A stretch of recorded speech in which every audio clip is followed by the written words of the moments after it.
Joseph Giuliano's mom broke the silence, confirming that Meg couldn't get pregnant since her first teenage marriage. Top lawyers explained everything you need to know about surrogacy and peerage. Sources said that during her time at school, Meghan had a passionate love affair with a senior named Joseph Giuliano.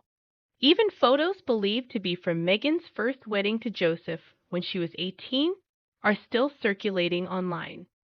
It was a ceremony with a few close friends because Giuliano's family at the time didn't approve of their marriage. Joe Giuliano's mother paid for an annulment. His family was wealthy and saw her coming a mile off. She thought that Meghan was a gold digger. Their attorneys filed for an annulment and paid a sign before she caused any more trouble.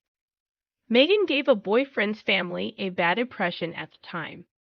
Rumors that she was constantly sleeping with different boys at school broke out, and giving birth was very difficult for her at the time. To a second husband, Trevor, after more than 8 years of love and marriage to divorce.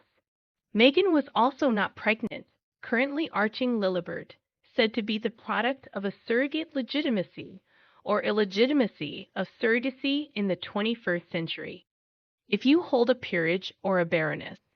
Yes, while in the last half of a century family law has seen reforms designed to remove barriers to inheritance or status based on illegitimacy, sex, adoption, donor conception, or being carried by a surrogate, these reforms have mostly excluded succession to titles. If a family's wealth has been tied up in the succession to the title, a child born with donor gummies is potentially denied a right of inheritance he or she would have had if the family were, for want of a better word, commoners. The disparity is even more striking for a child born via a gestational surrogate, or even when a married heterosexual commissioning couple uses their sperm and egg. The act of carrying and giving birth to the child by a surrogate breaks the chain of succession, the post-birth transfer of legal parentage from the surrogates. The commissioning parents mean the child will, for succession to title purposes, be treated as if they were adopted. Rules on surrogacy and legitimacy also vary by country, ergo. Britain's laws would be completely different than that of the United States. Madam likely just assumed that all countries adopt the same laws as the United States without doing any research, and this could be why she may have allegedly used the surrogate.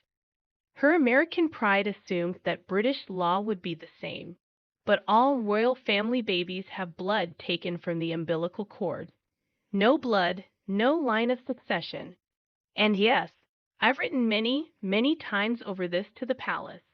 However, there are some areas where DNA, not legal right, is still the litmus test in these areas. The principle is to recognize that the blood carried in the veins of the descendant is the same blood carried by the ancestor. As a very important